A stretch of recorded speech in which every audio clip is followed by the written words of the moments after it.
everyone! Kamusta po ang lahat? So, for today's video, hindi ko na po, wala nang patumpik pa, punta na tayo agad sa topic natin. So, ang topic ko po is, mabubuntis ka nga ba kung isa na lang ang iyong matres? Yes po. So, this po is, ito pong video na ito is based on my experience ngayon.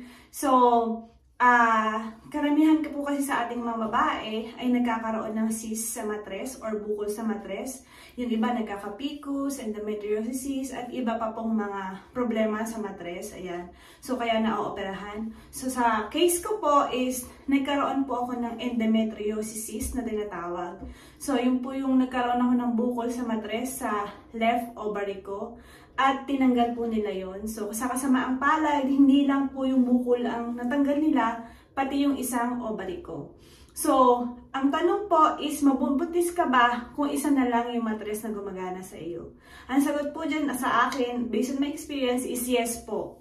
So, sa pruweba naman, ito po, ayan. So, makikita niyo po ang aking tiyan. Ayan. Ayan, guys. So, 39 weeks na po ako ngayon at malapit na akong manganak. Ayan. So, ito yung proof na talagang naoperahan ako sa matres. Ayan, meron ako ditong tahe. Isa, dalawa, tatlo. Ayan po. So, tinanggal nila yung matres ko na right. Ayan. Pero, nabuntis pa rin ako. Ayan po. So, sa mga nagtatanong kung paano, ano nga bang ginawa ko, paano ako nabuntis. So, una muna is, bago ko po pinatanggal yung cyst ko, yung endometriosis cyst ko is, tinanong ko muna po yung doktor ko kasi gusto ko pang mabuntis ng, syempre gusto ko pang magkaroon ng buntis. May bata pang sumisilip doon yung anak ko, ayan. 3 years old na po siya. Siya yung first baby ko. Ay, yung 3 years old na anak ko po is, during the time na pinagbubuntis ko siya, meron akong endometriosis. So, kaya nung 2020, ako po ay naoperahan nung pinanganak ko po siya. Ayan, baby. Ito po ang aking bebe girl. Ayan. Hi ka po. Hi! So, ayan po. 2020 ko po pinanganak ang aking baby na ito, 3 years old. And then, 2020 din po, tinanggal yung matres ko. At 2020, ngayon nga po ay buntis ako ng malapit na manganak, 39 weeks. Ayan. So, isa na lang yung matres ko. So, mga nagtatanong po, tinanong ko muna po yung doktor ko kung sakaling tanggalin yung cyst ko o yung isang ovary ko is mabubuntis pa ba ako kahit isa na lang yung gumaganang matres. Ang sagot po niya is yes. Kaya pumayag ako agad na ipatanggal kasi natatakot ako na mas lumaki pa siya at maging cancerous. Pero so far naman sa awa ng Panginoon, hindi naman po cancerous yung tinanggal sa akin na cyst.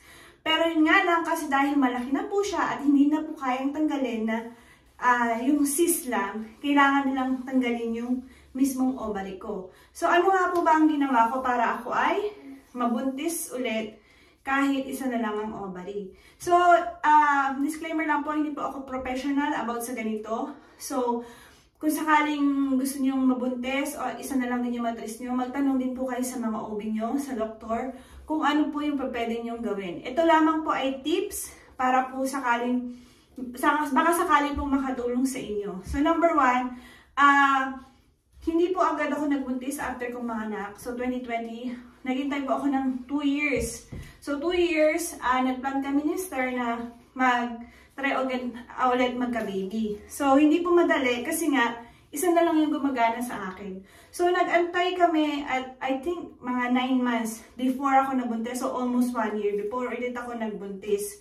So, kailangan nyo po is, kung isa na lang ang ovary nyo, unang-una is magdasal po kayo sa Panginoon na ihilingin nyo po na bigyan pa po kayo ng another baby. Ayan. Kasi siya lang naman po talaga yung nakakaalam kung bibigyan pa tayo ng baby or hindi na. Siyempre, diba? Siya lang po ang may hawak sa ating lahat. So, sa Panginoon, tayo manalig. Ang pangalawa po ay mag-healthy living ka. Ako po ganon. Ang mas kinakain ko yung mga fruits and vegetables.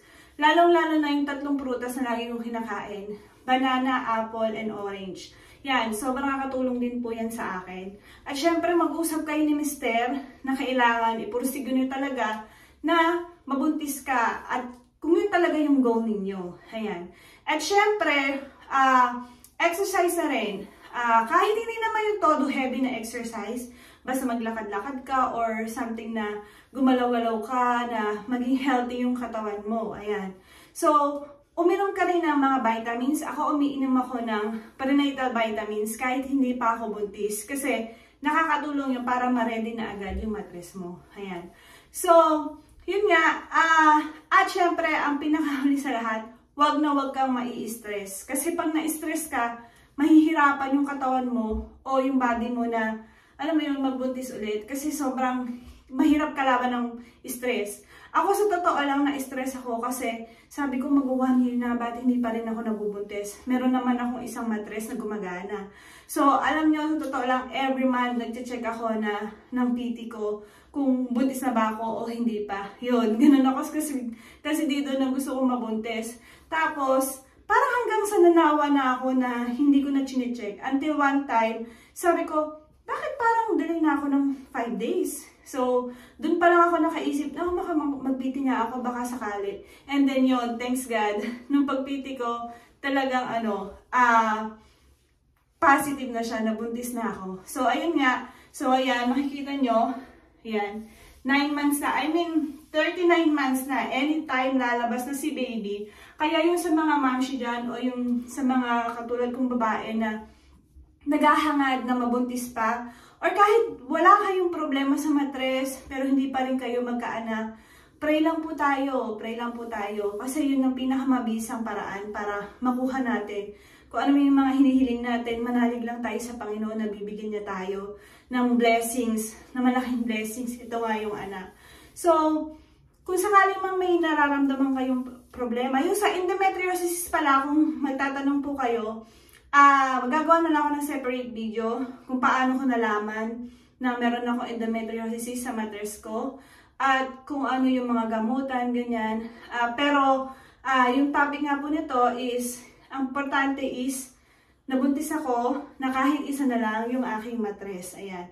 So sana po is na nakatulong po sa inyo itong video na to. Huwag po kayong mawala ng pag-asa sa ating mga babae na may mga bukol sa mattress or may mga PCOS. Lalong-lalo yung PCOS kasi usually yung mga nadidinig ko na talagang pag may PCOS ka is sobrang hirap kang mabuntis. So, yun lang. Kung may problema ka sa mattress, mag-healthy living ka lang, manalig ka sa Panginoon, magdasal ka, at huwag ka magpaka-stress kasi yan ang pinakamalaking kalaban mo, stress dyan. At ibibigay yan sa iyo ng Panginoon ko talagang para po sa inyo. Ayan. So, yun lamang po for today's video. Sana po is nakatulong po sa inyo ang video na ito. Ayan. Thank you, Lord. Ayan. So, tulungan niyo po ako na mag-pray sa aking safe delivery sa aking baby at anytime. Malapit na po siyang lumabas. Ayan. Ayan. So, kung di pa po kayo nakasubscribe sa ating YouTube channel, MC Ornedo po, or hindi pa kayo naka-follow sa ating page, please follow and subscribe po kayo sa ating YouTube channel and Facebook page, MC Ornedo. Maraming pong salamat. God bless us po. Ay, nabubulol pa. God bless us po. Ayun lang. Thank you for watching po. Bye-bye.